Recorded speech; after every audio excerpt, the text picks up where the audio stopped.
안녕하세요 대표님. 하이.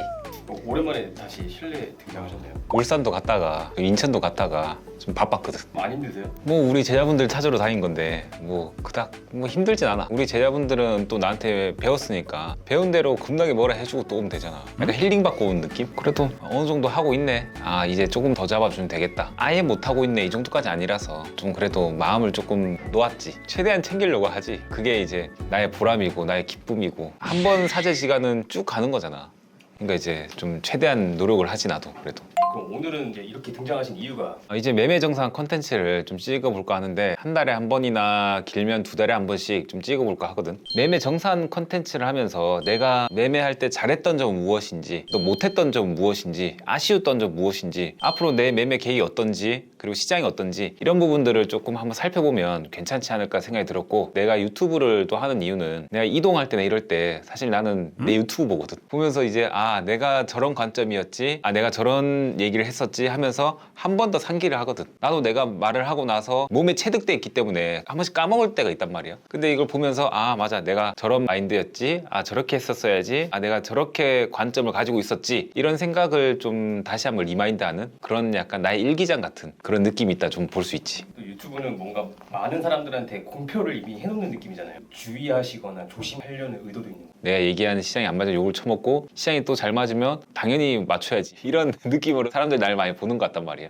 약간의 부담감이 있는 거는 괜찮은 것 같아. 약간 부담감이 있으면서 조금 더 발전하려고 하고 한 번 더 살펴보려고 하고 하는 게 좀 괜찮은 것 같고 그리고 이제 우리 제자분들한테도 내가 부끄럽지 않아야 된단 말이야. 발전을 항상 해야 되고 스승님의 계좌는 괜찮다 이런 것들 보여줘야 되고 이게 나의 의무라 생각하지. 스승님한테 배웠는데 스승님도 잘하고 있는데 아 내가 조금만 더 노력하면 나도 저렇게 될 수 있어 나도 저렇게 되고 싶어 이런 희망과 목표와 이런 것들을 조금 더 가지라고 하는 그런 취지지. 아마 그런 게 없었으면은 그냥 조용히 살았을 수 있어. 이제 1월 달에서 2월 달까지 계좌인데 실현 손익이 한 6억 정도 수익이 좀 났던 것 같아. 이렇게 뭐 중간적으로 손절도 있었지만 2월 달은 거의 내리 수익만 나가지고 나에게 나쁘지 않은. 나 원래 이런 거 별로 보여주는 거 싫어하거든. 튀는 거 싫어해. 머리가 튀어서 그렇지. 대표님이 생각하시기에 1, 2월 매매하시면서 잘했던 점은 뭐가 있을까요? 사실 내가 개인적으로 생각했을 때 잘했던 거는 딱 한 가지밖에 없다. 내가 유튜브 영상에서도 얘기했지만 1, 2월 안에 조정이 나온다. 시장이 조정 나올 것이다 라고 얘기를 했고 무조건 사야 된다 얘기를 했잖아. 그걸 예측했던 점 플러스 실제로 실천한 점. 그럼 두 가지인가?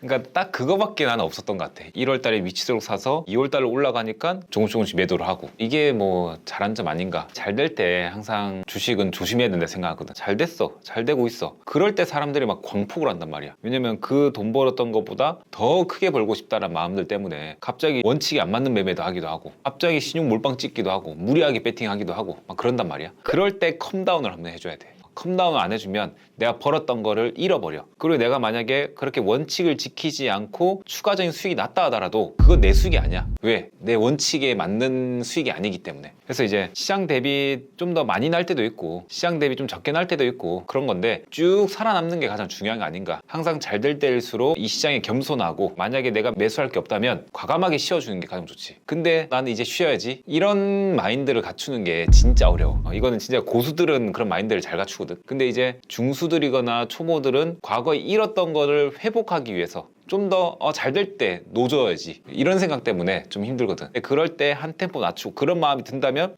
내가 이제 계좌가 박살날 수 있는 시기다. 계좌 박살 전조 현상이라 해야 되나? 그런 전조 현상이 나올 수 있으니 그럴 때 조심해야지. 그러니까 우리 제자분들 중에서 분명히 지금 막 매매하려고 혈안이 돼 있고 이런 사람이 있을 거란 말이야. 눈깔이 돌고 막 이런 사람이 있을 거란 말이야. 그러면 안 돼. 주식은 흐름을 탄다라는 게 좀 위험하네요. 뭔가 심치 않은. 그지? 그러니까 흐름을 역행해야 된다. 그러니까 남들이 다 물러설 때 난 적극적이게 되고 남들이 다 하려고 할 때 난 그 사람들한테 팔고 넘어가야 된다. 그 생각을 하거든. 항상 주식시장은 실패자가 있으면 성공자가 있고 성공자가 있으면 또 실패자가 있을 수밖에 없지. 그건 마음 아픈 부분이야.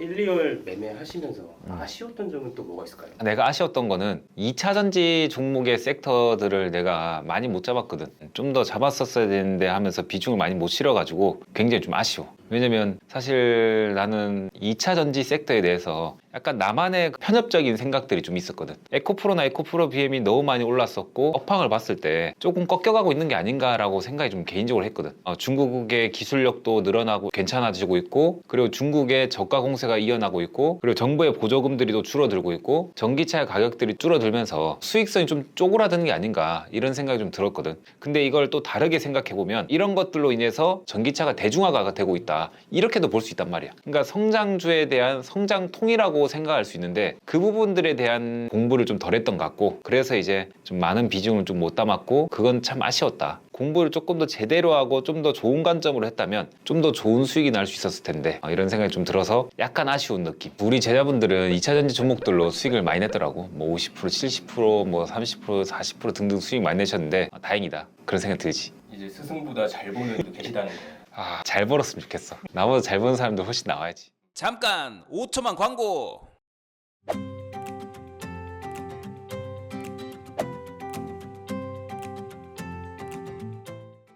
일단 오늘은 앞으로 시장이 어떻게 될 것인가 이런 걸 좀 볼 텐데, 저는 일단 한국 시장보다는 미국 시장이 조금 더 지금은 중요한 시점 아닌가라고 개인적으로 생각합니다. 근데 이제 미국 시장을 또 예측을 했을 때 또 안 맞으면 또 쌍욕을 먹긴 하지만 그래도 제 소신대로 얘기해 볼 텐데, 일단 저는 개인적으로 미국 증시가 굉장히 고평가되어 있다고 생각합니다. 시장 점수표를 보면 미국 지수의 가치 평가를 했을 때 시장이 굉장히 고평가 영역에 있었고, 워렌 버핏이 만든 그런 버핏 지수를 보면 점수가 굉장히 높습니다. 높으면 높을수록 이게 고평가거든요. 아마 기사에 이런 얘기가 있을 겁니다. 워렌 버핏은 현금을 가지고 있거나 단기 국채를 들고 있다. 단기 국채와 현금, 이거의 비중을 늘리고 있다. 작년 4분기부터 그러고 있다. 그런 얘기들이 굉장히 많습니다. 이 얘기는 바로 무엇이냐면, 워렌 버핏 형님이 그러면 단기 국채와 현금을 늘리는 이유, 이걸 무엇인지를 생각해 봐야 된단 말이에요. 기본적으로 단기 국채 금리가 올라간다면 단기 국채 가격은 떨어집니다. 이거 서로 반비례란 말이에요. 단기 국채 금리가 떨어진다면 단기 국채 가격이 올라갑니다. 그래서 그런 관점을 봤을 때 지금 미국 시장이 고금리란 말이에요.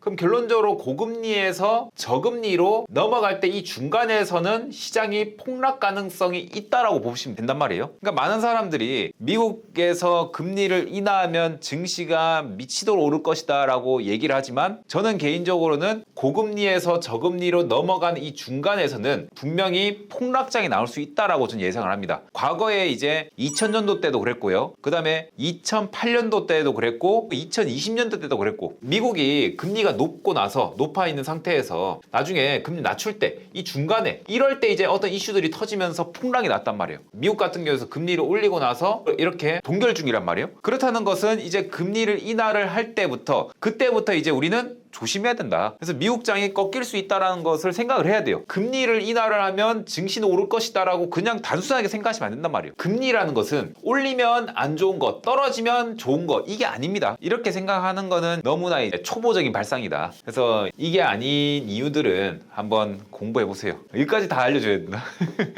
그래서 이제 미국 증시는 금리를 인하할 때부터 뭔가 이제 터질 수 있겠구나 라고 생각을 개인적으로 하면 됩니다. 왜? 지금 미국이 올라간 이유가 고금리인 상태에서 고성장률인 상태이기 때문에 미국 쪽으로 자금이 쏠리는 거거든요. 근데 이 고금리에서 저금리로 낮춘다는 것은 바로 무엇이냐? 바로 경기가 나빠지고 있다는 것을 미국 정부에서도 인정을 하고 있다는 꼴이란 말이에요. 그렇다는 것 자체가 바로 이제 경기가 꺾일 수 있다. 처음에 금리 인하할 때는 증시가 조금 더 오를 수도 있어요. 근데 이 금리 인하를 하다가 중간에 뭔가 금리 인하를 해야 되는 뭔가 이제 일이 빡 터질 수도 있단 말이에요. 그럼 그런 상황일 때 금리를 또 대폭적으로 인하를 하고 거의 제로 금리 가까이 1%대 금리 가까이 가서 그때부터 또 증시에 또 오를 수 있단 말이에요. 그러니까 이제 저금리니까 금리를 낮추면 주가가 오른다. 그 얘기가 바로 여기서 나온 거예요. 그러니까 이제 금리가 이제 높고 낮고, 뭐 낮을 땐 당연히 주가가 오르죠. 높을 때에서 낮을 때로 넘어갈 때 이때도 주가가 오르는 건 아니란 말이에요. 그래서 이거를 꼭 기억을 해보시면 아마 미국장의 폭락을 한번 예상할 수 있지 않을까 생각하고, 저는 개인적으로 미국장이 폭락의 그런 시점이 되기 전에 또 제 나름대로 꽃버스를 한번 또 매집을 싹 해볼까 고민 중이고, 그 다음에 미국장의 폭락을 겪고 우리나라 정도 밑으로 떨어지고 있을 때또 꽃버스를 팔아주고 종목을 미치도록 사야겠다. 그래서 이제 저는 올해부터 내년까지는 한 3번의 기회가 있다 라고 했던 게 약간 이런 거거든요. 나중에 또 수익 내고 나면은 그래 차트용 말이 맞았다. 저 빡빡이 시킨 말이 맞았다. 근데 틀릴 수도 있어요. 몰라요. 시장은 뭐 지나봐야 알죠. 여튼 제 자료는 참고해보시고 좋은 공부 되시길 바랍니다. 뿅!